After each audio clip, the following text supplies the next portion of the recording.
Sudan, একসময়ের গর্বিত মুসলিম দেশ, আজ পরিণত হয়েছে ধ্বংসস্তূপে। শত্রুকে বন্ধুকে কেউ জানে না। রাস্তায় ট্যাঙ্ক, আকাশে ধোঁয়া আর গুলির শব্দে কেঁপে উঠছে শহর। 2023 সালের 15 এপ্রিল শুরু হয় এই দুঃস্বপ্ন। সেদিন থেকেই চলছে সেনা বনাম সেনা, ভাই বনাম ভাইয়ের লড়াই। 1.5 লাখের বেশি মানুষ নিহত, কোটি কোটি মানুষ ঘর ছাড়া। নিজেদের দেশেই তারা এখন শরণার্থী। কিন্তু প্রশ্ন হলো, কেন দেশ রক্ষার বাহিনীগুলোই আজ একে অপরের বিরুদ্ধে? আর কারা নাড়ছে এই যুদ্ধের অদৃশ্য সুতো? দর্শক, শুরুতেই একটি কথা স্পষ্টভাবে জানাতে চাই। সুদানের এই বেহাল দশার কেন্দ্রবিন্দুতে দাঁড়িয়ে আছে একটি চকচকে ধাতু, যার নাম গোল্ড। বিশ্বের খনিজ বিশেষজ্ঞদের মতে সুদানের বুকে প্রায় 1550 মেট্রিক টন স্বর্ণের সম্ভার থাকতে পারে, যা আফ্রিকার অন্যতম বৃহৎ রিজার্ভ। আপনি জানেন কি, এখানে প্রতি বছর খনন করা হয় প্রায় 100 টনেরও বেশি স্বর্ণ, যার বেশিরভাগই সরকারি হিসাবের বাইরে কালোবাজারে চলে যায়। আপনি হয়তো ভাবছেন, এত বিপুল পরিমাণ স্বর্ণ থাকা দেশের প্রতিটি মানুষ ধনী হবে, তাতে জীবন নিশ্চয়ই হবে বিলাসবহুল। কিন্তু বাস্তবতা একদমই উল্টো। এই সোনা আজ সুদানের মানুষের আশীর্বাদ নয়, বরং অভিশাপ হয়ে দাঁড়িয়েছে।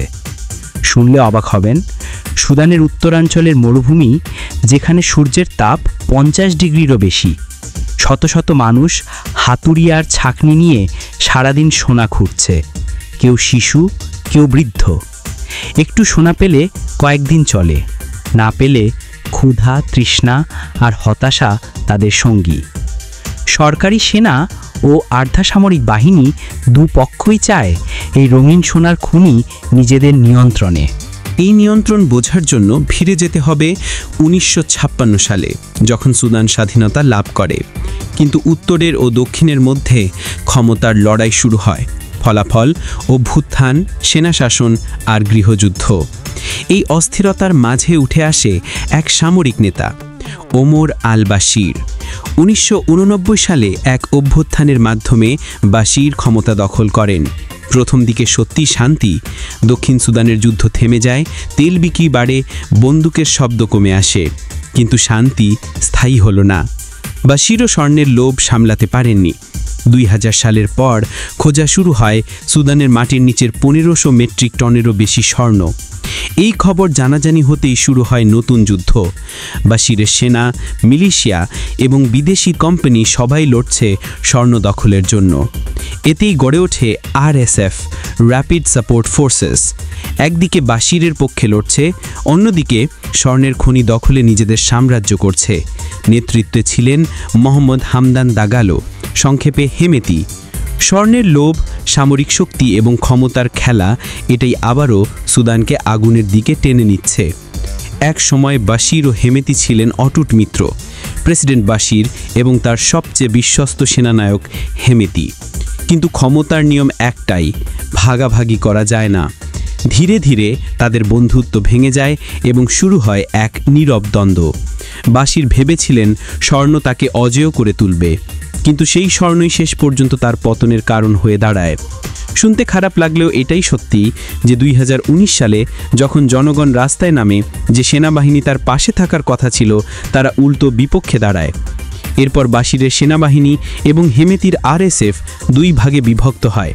বাশিরের পতনের পর তাদের মধ্যে নতুন এক ক্ষমতার লড়াই শুরু হয়। 2023 সালের এপ্রিল মাসে রাজধানী খার্তুম গর্জে ওঠে গোলাগুলির শব্দে। শুনতে অবাক হলেও একই দেশের দুই সেনাবাহিনী মুখোমুখি দাঁড়ায়। এক পক্ষে সুদান আর্মি ফোর্সেস SAF, অন্য পক্ষে র্যাপিড সাপোর্ট ফোর্সেস RSF।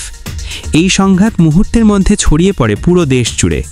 লক্ষাধিক মানুষ ঘরবাড়ি ছেড়ে পালায়। শত্রু ও মিত্রের সীমা মিলেমিশে এক আধুনিক ট্র্যাজেডি তৈরি করে। যুদ্ধের মূল কারণ হলো দুই পক্ষই চেয়েছিল দেশের স্বর্ণের নিয়ন্ত্রণ।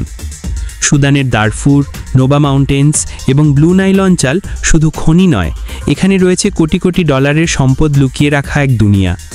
আরএসএস এই স্বর্ণ রপ্তানি করে গড়ে তোলে নিজেদের অর্থনৈতিক সাম্রাজ্য, যেখানে বিদেশি ব্যবসায়ী ও শক্তিশালী রাষ্ট্রের সঙ্গ ছিল। অন্যদিকে সরকারি সেনাবাহিনী চায় এই সম্পদ দেশের নিয়ন্ত্রণে রাখা, কারণ বর্তমান পৃথিবীতে টিকে থাকতে টাকা অপরিহার্য। এই লড়াইয়ে সবচেয়ে বড় শিকার সাধারণ মানুষ। এখন পর্যন্ত প্রায় 7 মিলিয়ন মানুষ তাদের সব হারিয়েছে। কেউ মরুভূমির দিকে ছুটছে, কেউ সীমান্ত পেরিয়ে বাঁচার চেষ্টা করছে। তবে এই সংঘাত কেবল দেশীয় নয়, অনেকের মতে বৈশ্বিক শক্তিগুলোর হাতও এতে আছে। কেউ সমর্থন দিচ্ছে সরকারি বাহিনীকে, আবার কেউ আরএসএফকে সহায়তা করছে। মানুষের জীবন, স্বপ্ন আর নিরাপত্তা সবই হারাচ্ছে এই লোভ আর শক্তির খেলায়। সুদানের স্বর্ণ শুধু ধন নয়, এটি সেই শক্তি যা বন্দুক, ট্যাঙ্ক আর মানুষের জীবন বদলে দিচ্ছে। সুদানে প্রতি বছর প্রায় 100 টনের বেশি স্বর্ণ উত্তোলন হয়, কিন্তু তার অর্ধেক সরকারি রেকর্ড থেকে হারিয়ে যায়। কখনো ট্রাকের কনভয়ে, কখনো বিমানের কার্গোতে চলে যায়, এবং বেশিরভাগ সময় প্রতিবেশী দেশের সীমান্ত পেরিয়ে আন্তর্জাতিক বাজারে কালো সোনা হিসেবে বিক্রি হয়।